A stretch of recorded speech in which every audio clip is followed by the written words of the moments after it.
And right now, it's a pleasure to have with us again Nissim Blank, Nissim Baruch Black, born Damian Jamal Black in 1986, an American Israeli rapper, producer from Seattle, Washington.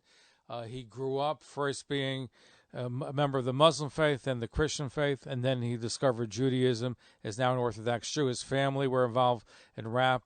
Unfortunately, there was drugs and divorce and all kinds of tragedies, but Nissim Black has overcome that to become a superstar today. So, Nissim, thank you for joining us.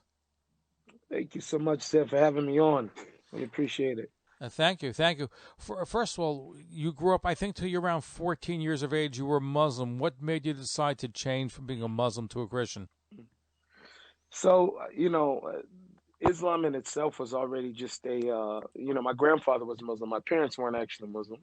My grandfather was, and he came to live with us, which I think he became a Muslim in prison. So when he came to live with us and I started praying with him 5 times a day, it was more so me spending time with my grandfather. And I was whatever he told me it was. He told me I was a Muslim, so I was a Muslim. And I did practice, and I started practicing really heavily around 13. By this time, my grandfather had already been back in prison. But I had uncles who were Muslim. And I would say when I was 13, I really, something inside of me wanted to really know God, right? That was the time when I was like really starting to search and come to my own. So at the same time, I got involved in the Christian hip hop program just randomly. A friend of mine invited me. I didn't know it was a Christian, whatever. And over there, I made some very powerful relationships. And eventually, that's what led me to Christianity. And you were there for how many years? You were, I think, around 14. Is that correct about the time that you made the change? Right, right. I was 14 when I made the change.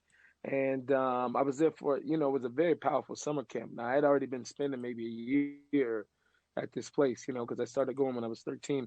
But by the time I was 14, they invited me to this camp. It was like a missionary camp. And, missionaries are very good at what they do. And it was important for me at that time because it saved my life, really. I was already like going down a very slippery slope. I was gang banging. I was, already expelled from the school district in Seattle. So it was a very, very crucial and critical point But your for me family to life get out of also the was in house. turmoil, right? There were drugs in the house. Your mother, father, I think Absolutely. they were separated at one point. Yeah, so my parents split when I was 2. So I grew up with my stepfather, who I don't usually use the word step. I call him my dad, and my biological father, who, I also grew up with, I call him my father. So it was very interesting because the house was going through this way. And although my father had, been a big drug dealer back in the day, he and my mother split when I was 2. All this time he had, had his time and, prison, came out and went into ministry, and now he became, professor and theologian. At my house, I was still obviously still exposed to all the drugs and everything else that was going on. So it was very interesting how that played out. So here you are. You're involved. Listen, your parents were involved in the music scene. I believe your grandparents. So you come from a long list of musicians that also play with some very famous stars in the United States. Right, right. So I always tell people, I don't know if I had too much of a shot at doing anything else. Music is like in my blood. I could have been a janitor, but I don't know, if the fight for music inside of me would have stopped. So yeah, definitely. My uncles used to play with like Quincy Jones, who actually is from Seattle. We went to the same high school as my grandparents, and Ray Charles and other people of that nature. So big names. Now, big names were there, but so you had the influence of your family on the big names of music. I believe at one point, I think it was 1995, though, on the personal side, the FBI raided your home. Yes. My uncles is involved. This was shortly after. I'll never forget it because as a kid, you know how you piece everything together in your head. I remember watching with my family on the news. It was a big thing. Everybody was like in turmoil because Clinton had declared this war on drugs. I never will forget it. And I promise you, like shortly after that, we were raided by the FBI, and all my uncles and older cousins, everything.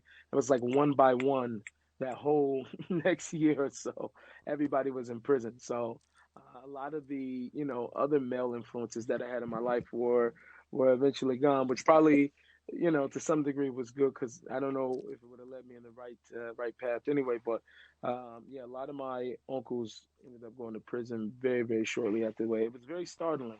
I was on the couch as a boy, 8 years old, and immediately you hear boom, and there's guns on you. There's guns on the family, like all over the place. I was startled. They got me dressed, sent me to school. I left the house. Everybody was in handcuffs. I didn't know if anybody was going to be home or anything. So it was a very, very scary experience, traumatic. Did it have a good impact or a bad impact? Because you were involved in, were you involved in drugs at all? I know you were involved in rap, gangster rap. So Right. I started, I think it had a bad impact. I mean, obviously, just the environment overall. I was smoking pot already at 9 years old.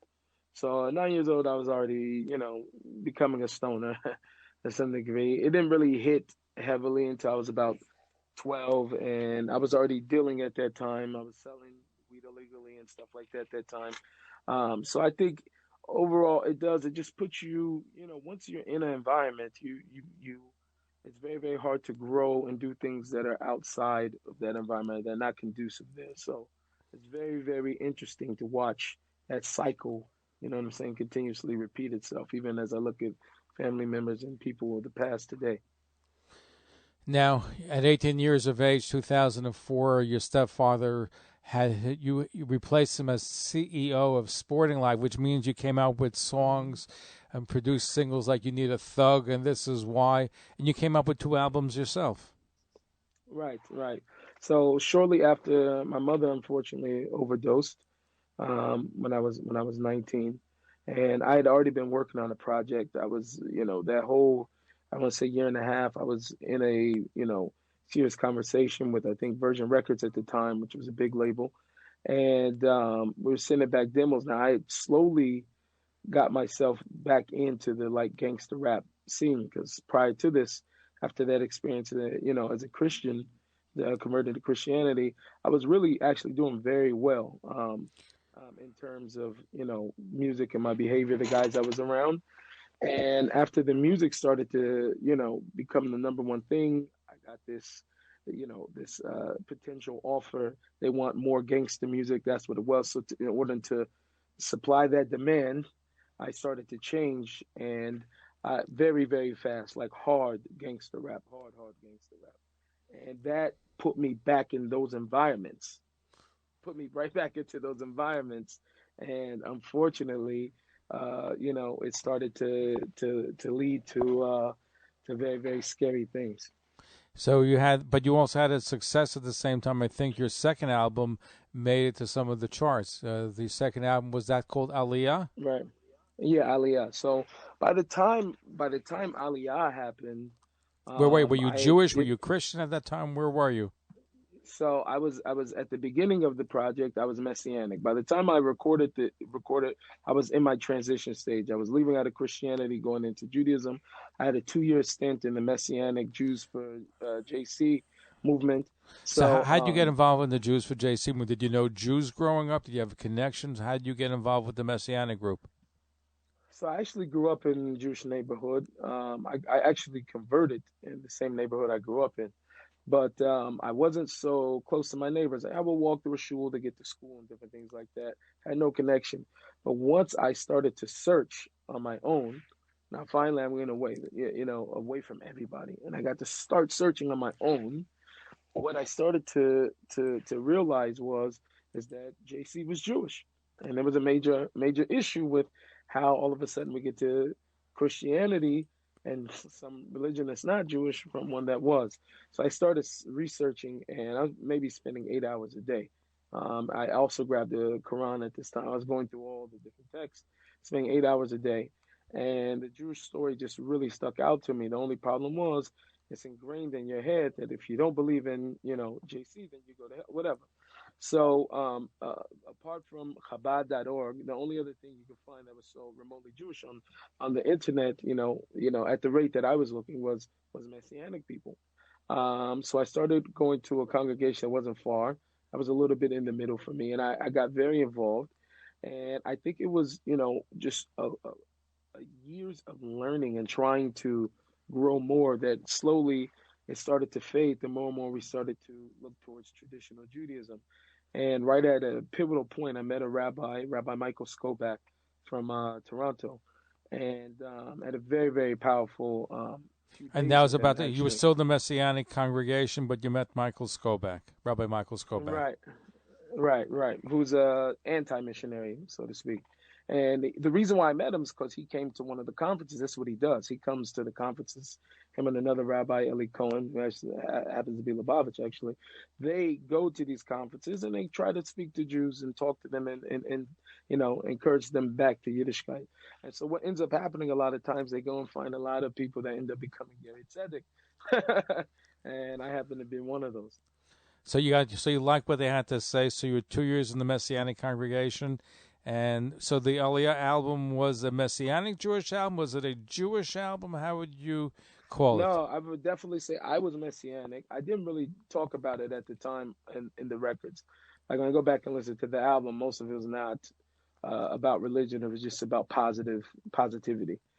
That's really where I was coming from on that record. And maybe one song on there that I kind of like make a few references, but for the most part, the album is just very like a positive, uplifting. Because I was by the time I was halfway through, I was already in limbo about where I was really.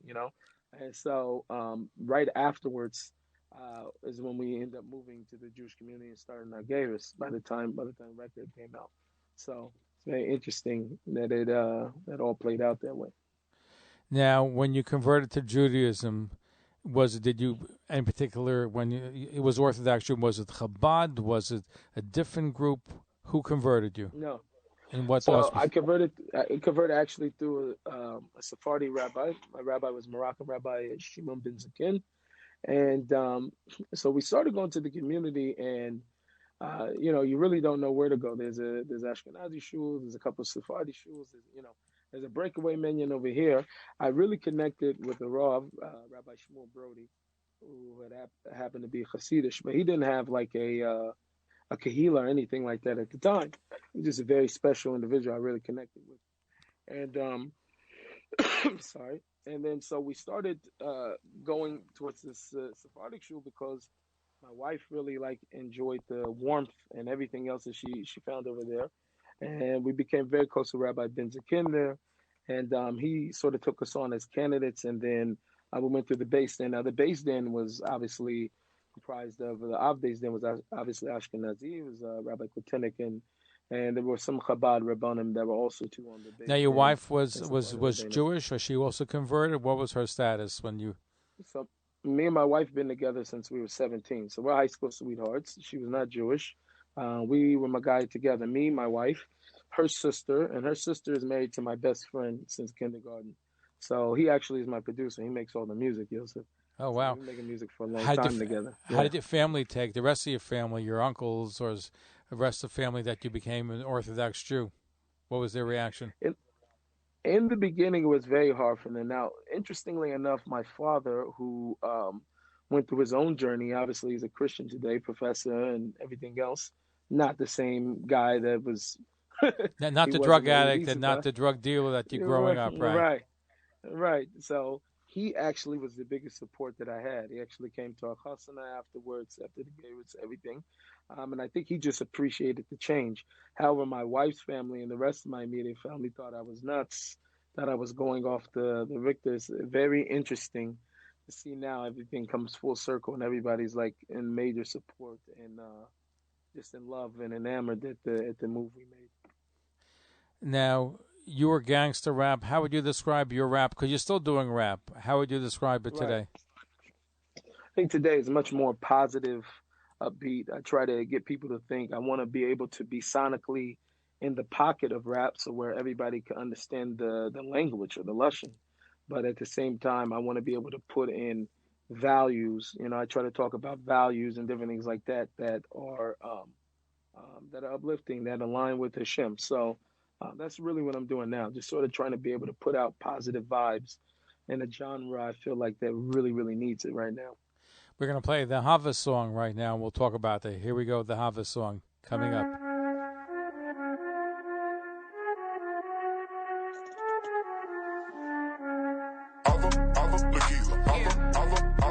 I know they like, oh no he didn't. And I'm like, yes he did.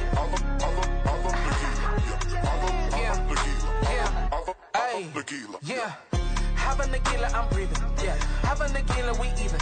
Got a mazel tov for the game. Yeah. But I really do the thing. Yeah. Dance homie, God's only. Yeah. God's man, how they know me. Yeah. Call me loose in the streets. Yeah. But we noble like peace. Yeah. Ain't trying to hurt nobody. We just came in a party like it's 59.99. Yeah. They gon' see us in our prime. Yeah. Big house coming down. Yeah. From the sky to the crowd. Yeah. We gon' sing it out loud. Yeah. Black Jewish and I'm proud. Yeah. Ain't a political man. Yeah. Ain't no political stance. Yeah. But when the beat knock I jam. Yeah. And I got the hopper in hand. Yeah. Read cool when the beat smooth.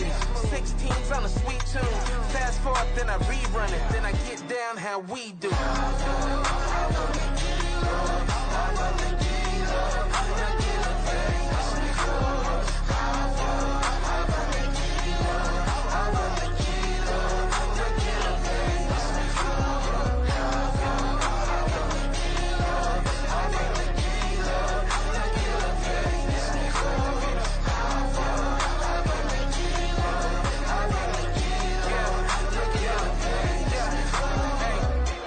I'm back on my steez. I'm rapping the beat. Yeah. And it happens to be, I see how they reacting to me. I stay running from drama, but everyone I know and they mama got burning questions on the table. Yeah. They want answers if I'm able. Mr. Black, do you got a caption? Or Mr. Cannon and the Jacksons? Did you read Polly on Twitter? Shut the feed. None of them considered. They may be strong, but I'm bigger. Yeah. So I move on, I won't listen. Yeah. Cause I work for the boss. So I'ma win cause he rigged it. All of it's predicted. I ghost ride the whip and then whip it. Speeding on them, no tickets. Yeah. God touch me, so I'm gifted. Yeah. I got plans to make them dance. I came here to make a move. I know it feels familiar, but this a brand new groove.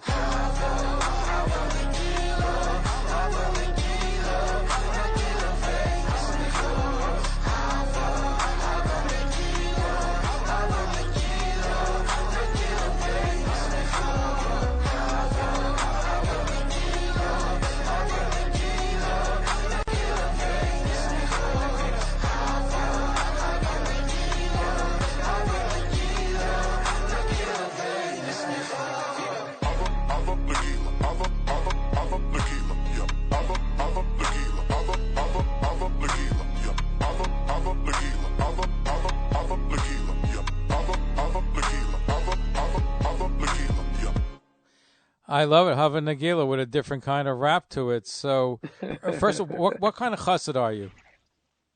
I'm a Breslover chassid. I'm a Rebbe Nachman baby. All right, because typically a lot of chassidim are not going to sing Hava Nagila. It's not the top of the hit parade. So you did it. What was the reaction? It's very interesting. Wait till you see the video. Actually, if you think the song's a shocker, wait till you see the video. I saw the video. Come out this week.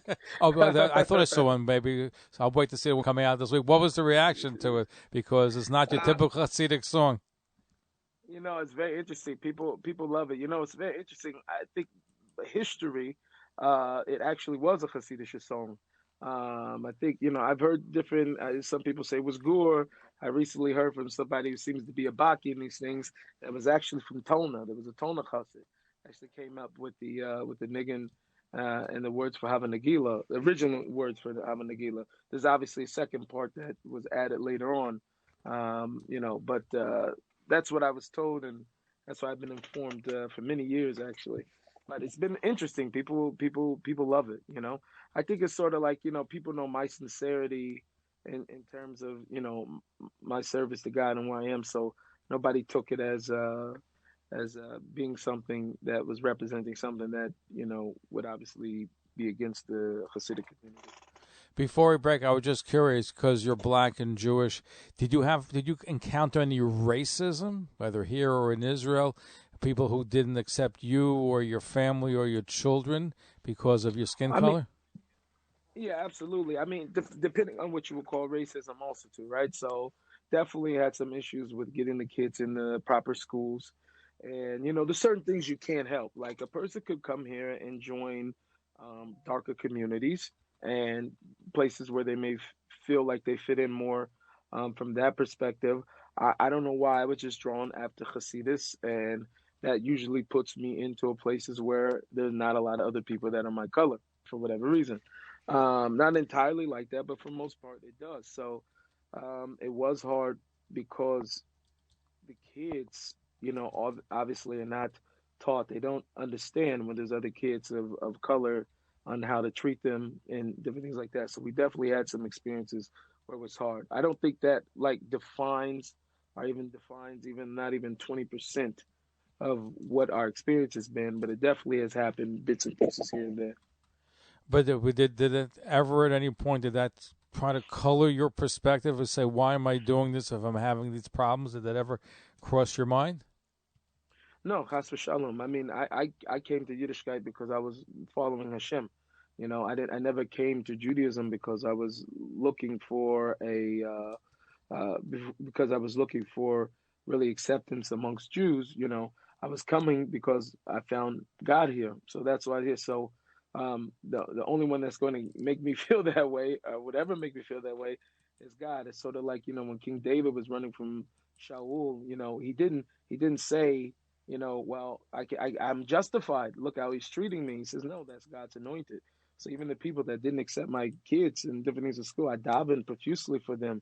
I know Hashem is very sensitive about giving, so I daven for them because it doesn't mean that they're not God's babies or they're not precious to God anymore because they made me feel a certain way. So none of those things I don't think colored me even in the least bit. I've only gotten more Jewish pride, but I do think it helped me to be more sensitive to other people of color who have gone through the same things. Now that it definitely did do, but it hasn't colored my perception at all. Nissim Baruch Black is our guest, born Damian Jamal Black.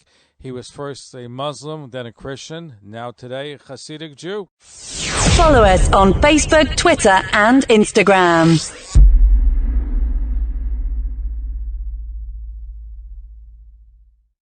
Please become a fan of Talkline with Zev Brenner on Facebook, LinkedIn, Google+, and YouTube. On Twitter at Talkline Network. If you have an Android phone, please download our free app in the Google Store. For iPhones, download the Jewish Radio app. Of course, tune in 24 hours a day at TalklineCommunications.com for non-stop Jewish broadcasting.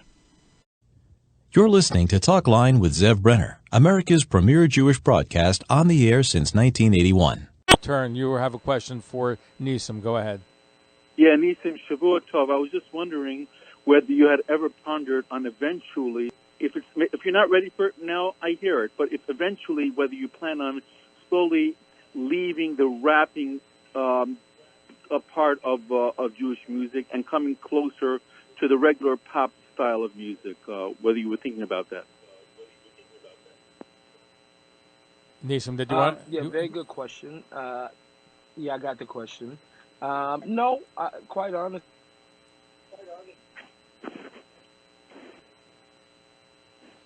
Go ahead, Nissim. Okay, Nissim. I remember talking to my Rebbe about it, and I wanted to do like more Nagunim and everything like that, and I think he was being very honest with me, and rap was not his favorite type of to do. You know what I mean?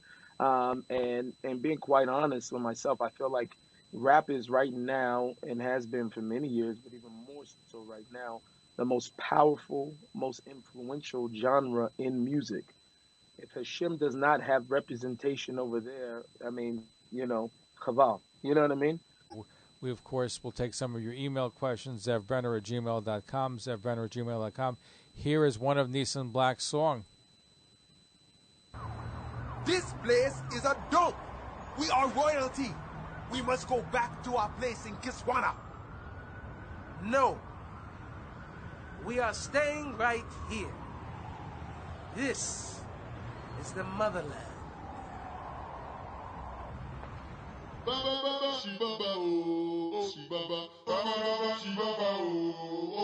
Yeah, here we go.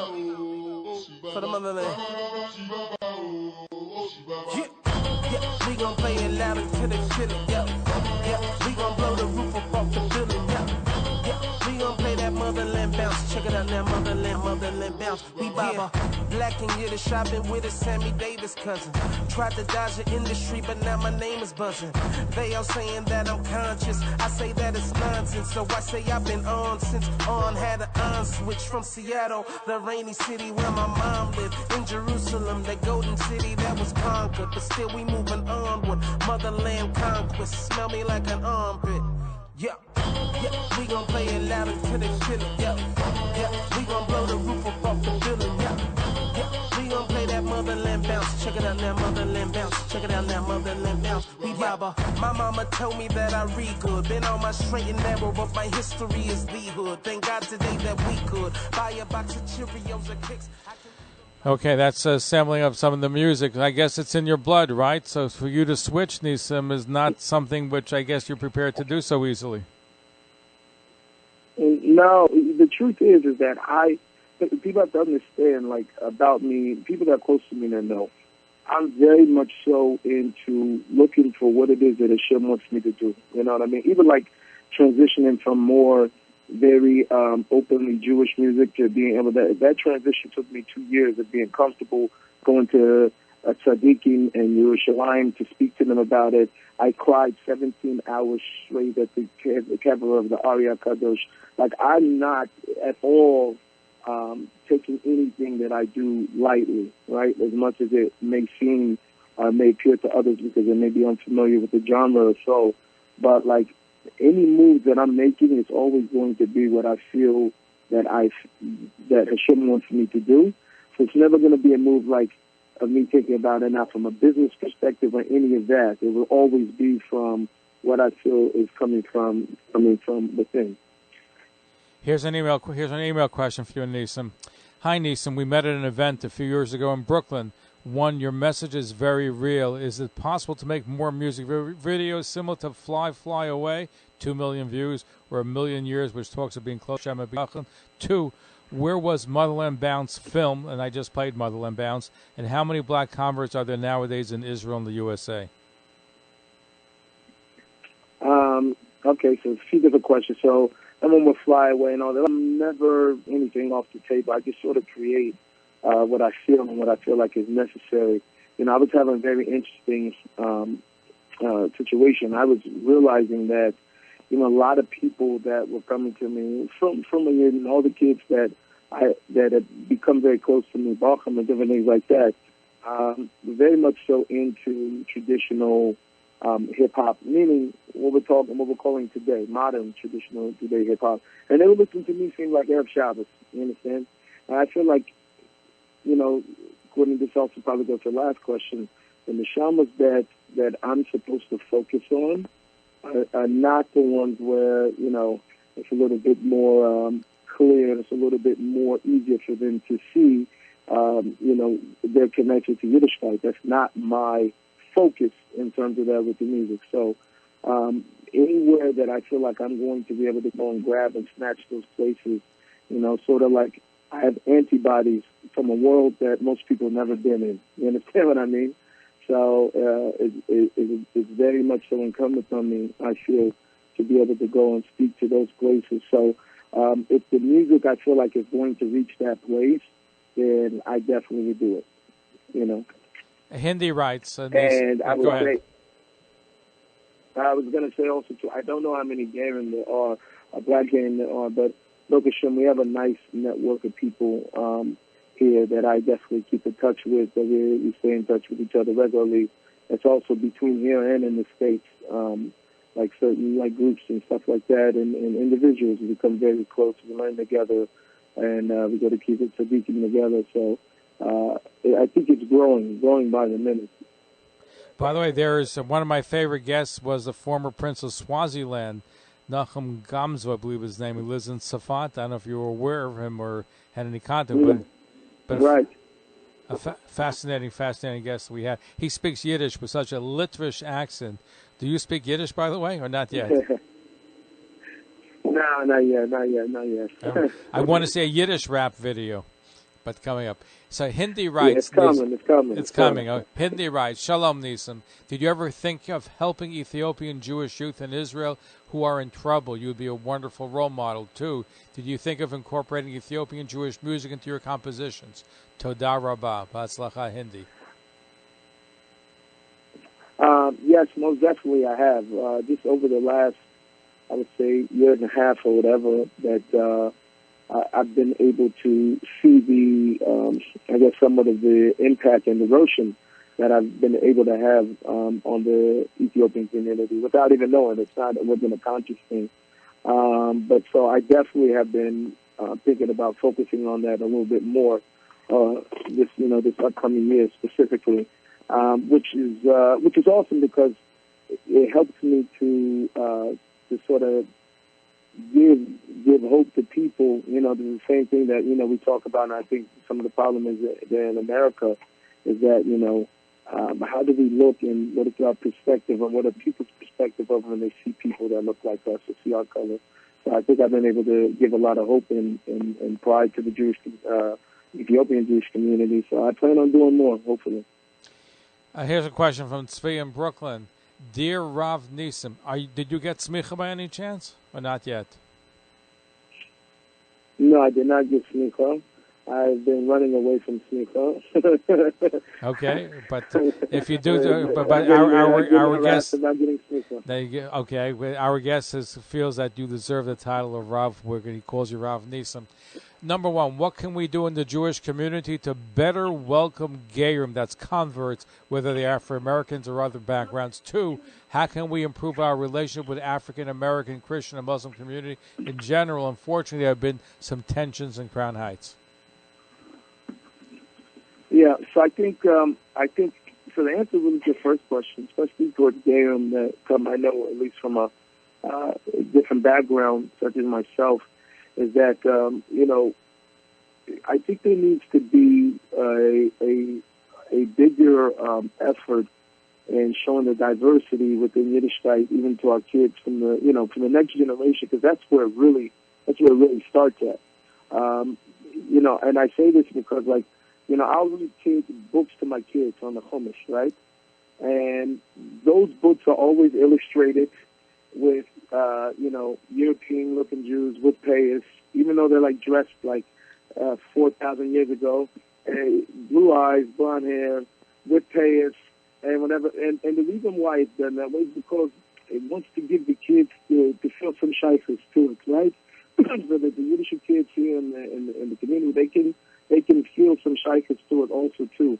And I think that is an important point. And I think there should also be Jews of color inside of these books, and whether it's Sephardi, Kamani, black, or whatever, to be able to increase people's understanding that there is more than other people that come from different backgrounds. So I think that's very, very important.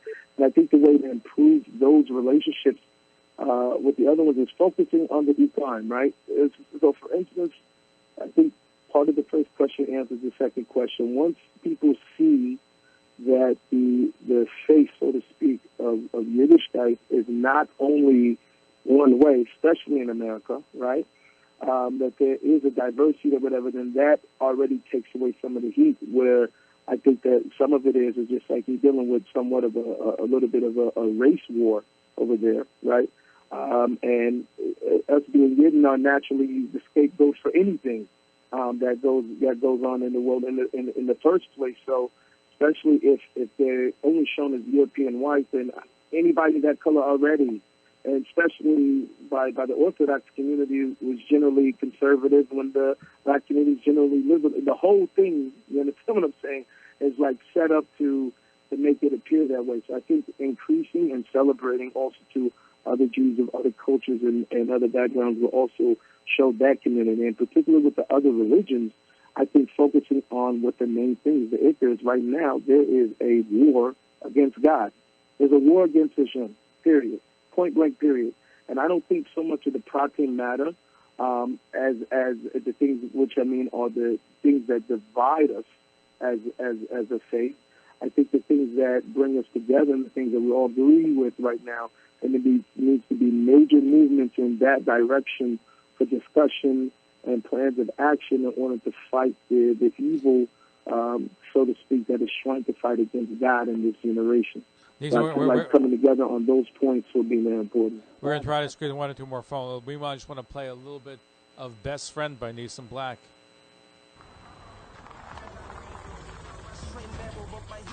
Man, you ain't man. Man, don't be worried about what I be doing. Supposed to be coming to America, said you coming to Israel, man. Whatever. What is this, genuine terry cloth, man? This is authentic bear fur with a hint of lion. Which bears? The 3 bears, man? Man, whatever, man. Let's go.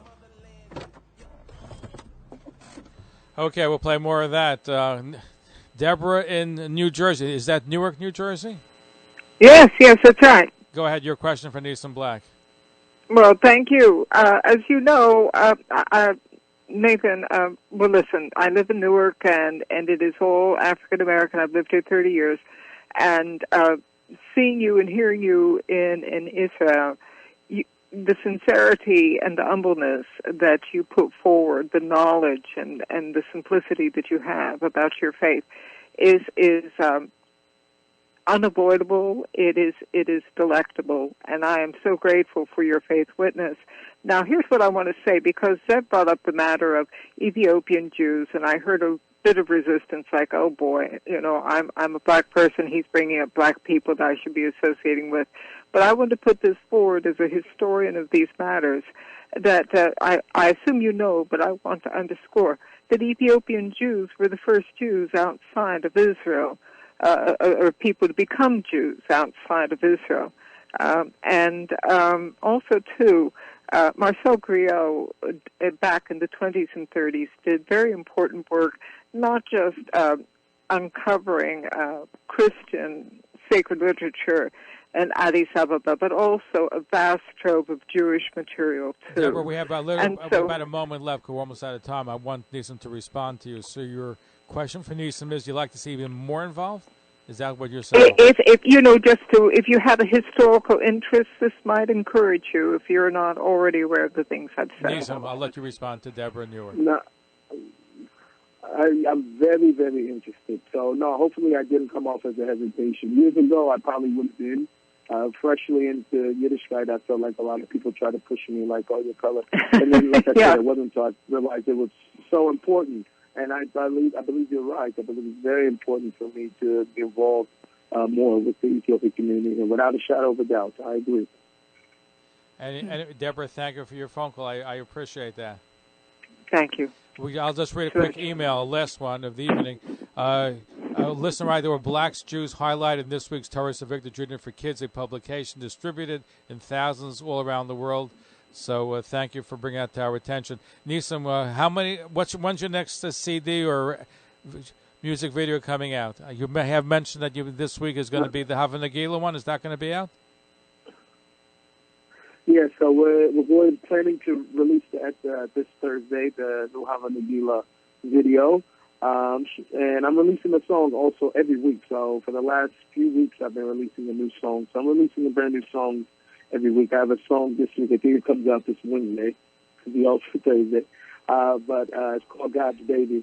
And so, which sort of talks about some of the things we talked about today, about, the foolishness of how the rap game sort of like. So we admire what you're doing. Overall, we're going to have you back. I like you, Eddie Murphy, from Coming to America, one of your videos. It was a great juxtaposition. So for those that understood it, it was great. Nissim Black, thank you. We're going to have you back. Thank you for joining us. Thank you so much. Thank you. Shalom. Thank you for listening to Talk Line Network, America's leading Jewish radio and TV network since 1981. This concludes Jewish programming for tonight. For continuous, non-stop Jewish broadcasting, please go right now online to TalkLineCommunications.com. For more information on all of Talk Line's Jewish radio and TV shows, please call 212-769-1925 or email info@TalkLineCommunications.com.